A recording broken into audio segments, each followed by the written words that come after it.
Welcome to our new series, The 200 Movie Challenge. Our goal this year is to watch 200 movies that we haven't seen yet.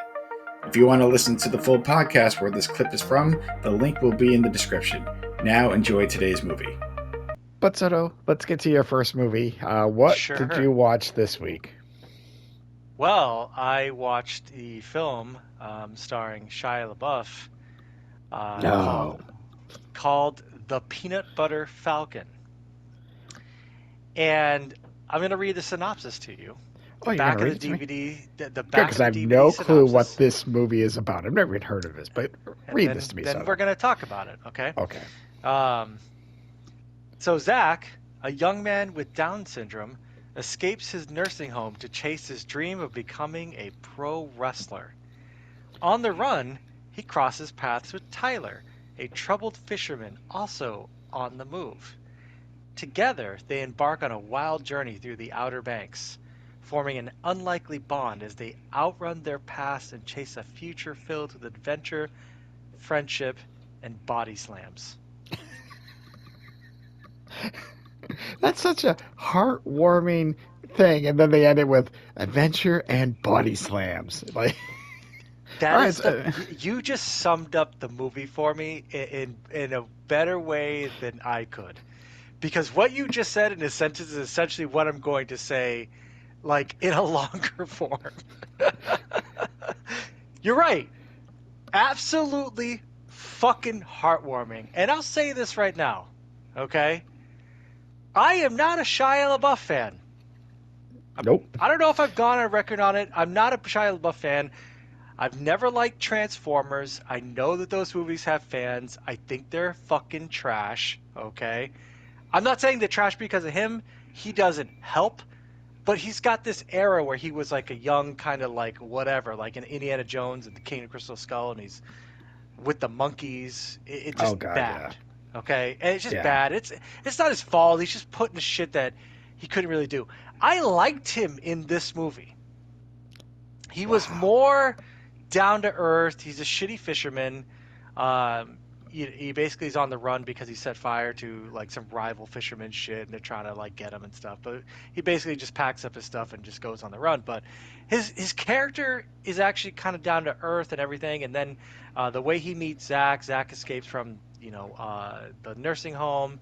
He just has been watching this one tape of this wrestler called the Saltwater Redneck, and he just wants to go to this wrestling school because that's what he wants to do. He's just been watching this one VHS tape on repeat for like 10 years. Um, so it's a journey movie, when people go on a trip and they're learning things about each other. And again, it's great. It's great to watch their friendship unfold. Shia LaBeouf again, it was very just heartwarming. And then it kind of just, and I won't spoil it too much. I don't know if you're ever going to see the Peanut Butter Falcon, but I'm not gonna. I am gonna tell you, probably not on my list. So say what you want. I mean, feel well, free. I'll keep it vague, even though we spoiled the entire shit out of the menu. But it just kind of falls apart at the end for me. I will say that Jake the Snake Roberts is in this movie. So is Mick Foley, um, if that intrigues you. But at the end, it just kind of falls apart, and then just the payoff is kind of whatever for me. And so there was this great. It's great. It's got great cinematography. It's well shot. It's well made. It's well acted by this guy Zach, who actually has Down syndrome. It's a very like good movie, and the music is really good. But it just kind of the ending just fell really flat for me, and it felt kind of abrupt, and I didn't know what to think, and I was kind of left. How you feel when the credits come up is a really big indicator on a movie, right? Would you agree Yes. or Oh, I disagree? Like 100% agree. when you see the first credits come up, it's like that's the first initial like part where you're starting to be like, was this a good movie? Like that initial feeling.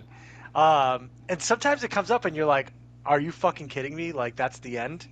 Um, I wouldn't say that this had that kind of a vibe, but it ended and I was like, really?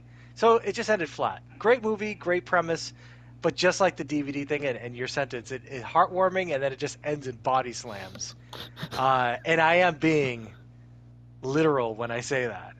And it just didn't do it for me on a bigger picture scale. So for this movie, this week, I ranked it at number 13. It's below Oppenheimer, and it's right above Free State of Jones, which I saw last week. So Peanut Butter Falcon, great start, good heart, didn't stick the landing.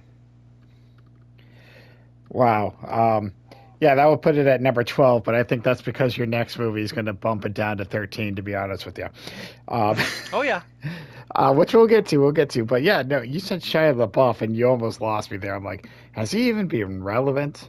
But he's decent in this movie, man. I wouldn't say that it's worth watching this movie for Shia LaBeouf, because I still think the best, like Chris Pine was, like, Hell or High Water is the best Chris Pine movie I've ever seen. I can agree on that. But is this the best Shia LaBeouf movie I've ever seen? It is, but I don't think it's still worth seeing that much. Again, if you like this kind of heartwarming journey type of movie, it's cool. It just, you know what I mean? Like it doesn't when the payoff is kind of it just doesn't feel like it just doesn't feel right. So well, the fact that the amount that you have said about Christopher Nolan's Oppenheimer, and the fact that you put this below it, right below it, should be saying something right there. I mean, that's I kind mean, of like the line where you're like, yeah, this might not be that good. it's like in that thing where, like Free State of Jones is not a bad movie. I just wouldn't see it again. And so, kind of the same thing with the Peanut Butter Falcon. It's highly rated on Rotten Tomatoes.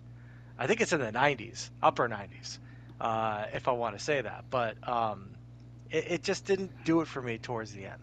So that way, that that rewatchability factor kind of goes down a little bit. I'm not saying that Oppenheimer I will rewatch. I'm just saying that as this list grows, there may be more movies in between or Yeah. whatnot.